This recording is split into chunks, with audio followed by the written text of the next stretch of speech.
In a recent video, we talked about the concept of Day X, a day which will be marked by a tipping point of the polycrises that threaten humanity, all converging into an unstoppable, hellish death spiral of devastation. It could be a nuclear war or a cyber attack. Day X is that day when the world as we know it changes, the lights go off, and they never come back on. While no one can say for certain when Day X will come, there is plenty of debate in the community about how much time we have left. Whether you believe calamity is imminent or years into the future, and regardless of your current level of preparedness, there are steps that you can take to better position yourself. As Day X draws nearer, it's important to remember your sphere of access shrinks significantly. In stable times, any person can get essentially anything from anywhere in the world, but the longer you wait, the fewer options you will have. In today's video, we're going to talk about what preparedness goals you can realistically hope to accomplish in 5 years, 1 year, 1 month, 7 days, and even if Day X happened 24 hours from now. Let's talk about it.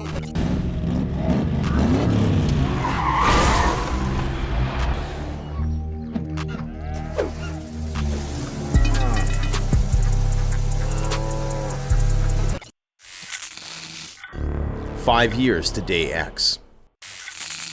This is the 10,000-foot view, where you have time to acquire the necessary resources to work towards preparing yourself and the space around you for any outcome. For many, this is going to mean building out your ideal long-term survival property. Even if you don't have access to resources at this point, there's things you can do over the course of the next 5 years. You can start saving money, taking on additional work, and seriously investing into a lifestyle of self-reliance for you and your family. With this sort of timeline, you can leverage the full extent of the supply chain and strategically relocate to any part of the world. In many people's minds, this is the most practical and realistic timeline that affords the greatest potential to customize your off-grid retreat. If Day X is 5 years away, this is what I'm focused on. Building a defensible, permanent homestead that is strategically located away from densely populated areas. If possible, I may have to relocate to a safer country. 5 years is enough time to optimize regenerative farming and permacultural systems. For example, if you live in the Northern Hemisphere like I do, on a 5-year timeline you should have no problem building a passive solar greenhouse. This is going to allow you to grow food 4 seasons out of the year. 5 years is more than enough time to build a barn, get into animal husbandry with large animals like cows, sheep, and pigs. You should by this time establish a reliable water source, whether it be a rain catchment system, a pond, or multiple wells on your property. A fully self-sustaining off-grid power system, getting all the necessary farm equipment and homestead tools, and spare parts for all of that equipment.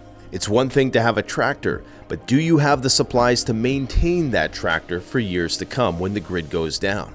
5 years will provide you the time you need to save up for some of those bigger ticket preparedness items, like farm equipment, freeze dryers, even thermal optics. All of these are going to be major force multipliers. 5 years might even afford you enough time to build a bunker. On an individual level, the long-term strategy should include things like improving your physical fitness.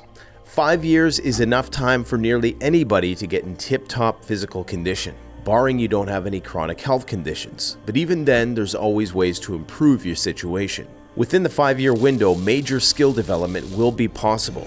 You can acquire certification in various trades, hone skills that might require a couple years of schooling, and engage in higher-level forms of firearms and first aid training. Breaking bad habits, including addictions, will be crucial across this timeline.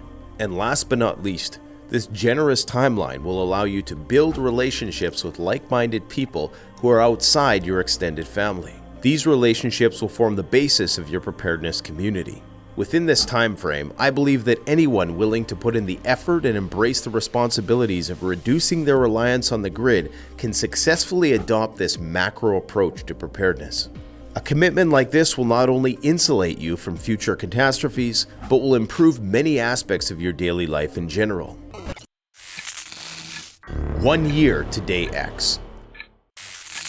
If you think Day X is coming sooner, maybe within a year, your priorities may have to shift a bit. I personally can relate to this. The way the world is going, I set a 1-year deadline for myself a few months ago to have all the self-sustaining systems I'll need in place. It helps that I've already been a prepper for 10 years, but only recently have I gone off-grid. A year may seem like a long time, but you'll be amazed how quickly it passes when you're working towards something of this scale. It is a lot of work to acquire and build everything you're going to need to have a life of self-reliance. While the self-sufficiency path may still be achievable in this time frame, your options are going to be a lot more limited than if you had 5 years.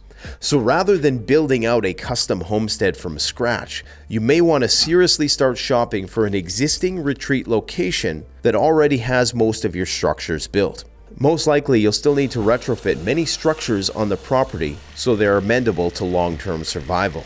Within 1 year, you will still have the entire global supply chain at your disposal, but you may not have the time to build out everything that you're able to acquire. For example, it might not be realistic for you to be able to build out custom structures like passive solar greenhouses. Instead of that though, you can still get a 3-season prefab greenhouse.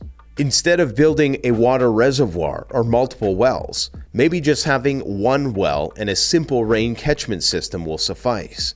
Instead of larger livestock that's going to require fences and barns, chickens may have to suffice. Depending on the availability of contractors or your do-it-yourself capability, a whole home custom solar system may not be in the cards, but there is portable turnkey solutions that are available.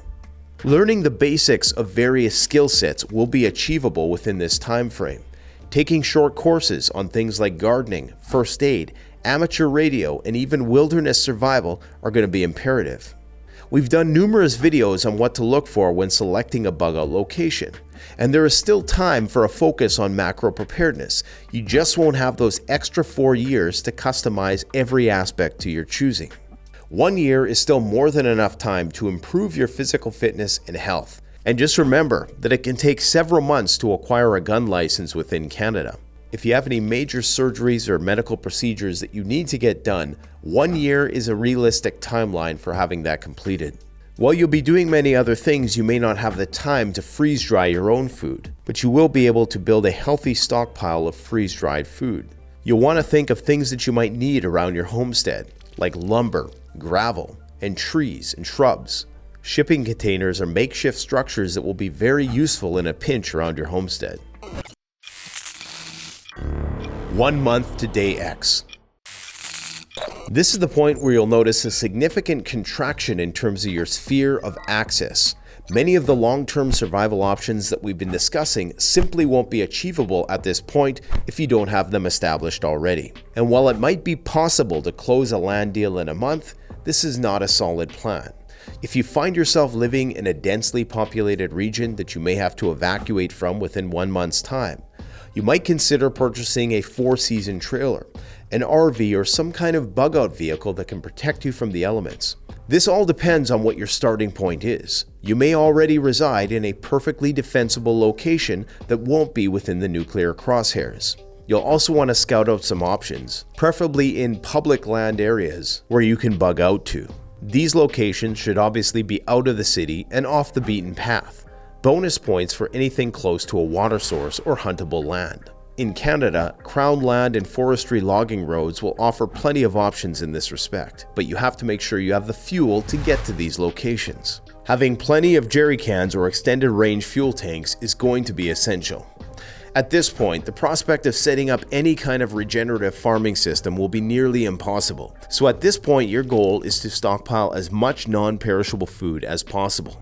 You may also want to make a trip to your local garden center and stock up on seeds. These won't feed you in the short term, and you're not going to be able to plant a garden and get a crop within a month, but it could save you from starvation in a prolonged event. If bugging in is an option for you and you need to store water, consider purchasing a couple 1,000-liter water totes. Typically, you can find these on Craigslist or Kijiji. Consider a prefab greenhouse. You may not have the time to build it in a month, but as long as you have it in your possession, you'll be able to build it after day X. An entire off-grid power system, even one of the larger portable units, may be off the table at this point in time, but there are many portable solar power systems available that could be a difference maker in a bug-out scenario. Anything that is small and compact is better than nothing, especially when you're on the road.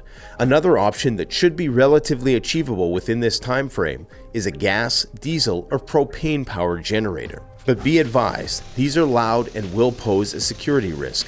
This may be the equivalent of ringing the dinner bell for hordes of unprepared refugees. Jerry cans or some other form of fuel storage will be essential because you never know when you might need to take off again unexpectedly.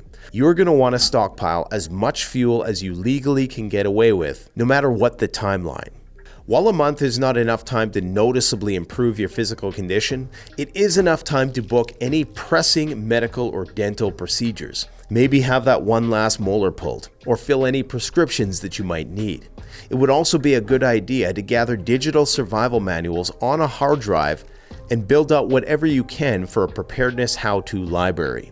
You won't be able to commit these skills to memory within a month, but to have reference materials on hand could prove invaluable. If you haven't acquired a gun license at this point, you will want to purchase a crossbow, a compound bow, or any high-power projectile weapon you can get your hands on. These don't require any special licensing in Canada and may save your life in a dangerous situation. 1 month should be enough time that you can connect with trusted family members and friends. There is power in numbers, and with the right people, pooling resources can be an excellent way to give a group a leg up. The longer the timeline, the more extended friends and family you can include in your planning. But as the window of opportunity contracts, your mutual assistance group will also narrow to include only the most essential people in your group. In 1 month, there is still time to acquire a preparedness library, advanced first aid equipment, CBRN protective equipment for biological and nuclear disasters. 7 days to day X. With 1 week until day X, your sphere of access will be even further constricted. You won't be able to reliably order anything online. This means you'll be limited to acquiring resources that are in your local area. If you have no bug-out plan in place at this time, your options will be few. You could rush out and pick up a tent or a portable heater and some basic survival items from your local camping store. This might help you survive in the short term, but will offer little protection if it really does hit the fan. You will more likely be forced to bug in, and in this case, you will want to focus on protecting your home. Fortifications like sandbags, door bars, lumber, and various construction materials are a good idea if they're available, but be ready to head out to your local hardware store and improvise some DIY home security. Check out some of our last-minute emergency shopping videos that we did at places like the Dollar Store, Walmart, Home Depot, and many others for many other ideas about what to hoard when collapse is imminent. Make sure you print out maps of your local area and make a Faraday cage to put your electronics in. If possible, attempt to acquire the following: a shortwave weather band radio, a satellite phone, and a small and portable solar-powered system. Stock up on bottled water or find some other way to just store water. This could just be in various containers you have kicking around the house. Get some pool shock from a local pool store, as this is going to allow you to purify it and make it safe to drink. Again, I would recommend that you load up on seeds, as they are inexpensive and lightweight. And you can also make a trip to a local wholesale food store and stock up on the staples in bulk quantities like rice, beans, and canned foods. Now, if you happen to be located near the front lines of a conflict, this could be your last opportunity to flee before it's too late. And if you are expecting a nuclear emergency, there is still time to dig a makeshift trench shelter to survive radioactive fallout. Make sure you watch our video with Kai the Radiation Guy here, where we explain this process. Warning. This is not a test. The following message has been transmitted at the request of the United States government. 24 hours to day X. The harsh reality is that 24 hours will not be long enough to set up any kind of long-term survival plan. This will be pure desperation mode, and don't expect to get any sleep. If we're talking about a nuclear emergency, a makeshift shelter may be your only option in this scenario. There are many makeshift shelters that can provide protection from the elements. Some of them will require you have the components on hand beforehand, which is why, of course, you watch and subscribe to this channel. And some of these will even protect you from gamma radiation. Once again, I would advise you to watch this video so you understand the basics of how to protect yourself against gamma radiation. In 24 hours, you may not have time to go down to Costco or even to a wholesale food store. which means you may be limited to your local grocery store. You're going to want to stock up on things that are highly caloric and nutrient dense. You also may want to clear the shelves of vitamins at your local pharmacy. Protein powder is going to be a great shelf-stable protein source that you can get in a pinch, as well as cured meats. Pretty much anything in a hermetically sealed can is going to last a long time. If the water is still flowing through your taps, fill up your bathtub, sinks, and any container, anything in your home that can hold water. You want to fill as much of it as possible. You're going to need every last drop. That water should be running for the entire 24 hours. Get any electronics that will be useful and put them into a Faraday cage ASAP. This is going to protect them from the harmful effects of an electromagnetic pulse, which is one of the consequences of a nuclear detonation. If you haven't made any provisions for security at this point, you will be limited to what you have on hand. But if you do have firearms, now's the time to head down to the gun store and maybe load up on ammunition, even if it means racking up the credit card bill a little bit. But this is not financial advice. Kitchen knives, baseball bats, hand tools, get creative. As the saying goes, necessity is the mother of all invention, and there's nothing more necessary than survival. While all of these are going to be far from ideal for protection, if trouble comes knocking, you won't be caught completely unarmed. Regardless of when day X comes, when it comes to getting prepared, there is no time like the present. As the saying goes, the best time to plant a tree was 10 years ago. The second best time is today. The more time you can put between yourself and a disaster, the better your chances of coming out unscathed on the other side. For more ideas and information, check out our library of content where we've examined these topics in greater detail. Thanks for watching. Don't forget to like, comment, subscribe. Canadian Prepper out. The best way to support this channel is to support yourself by gearing up at CanadianPreparedness.com, where you'll find high-quality survival gear at the best prices, no junk, and no gimmicks. Use discount code PREPPINGGEAR for 10% off. Don't forget, the strong survive, but the prepared thrive. Stay safe.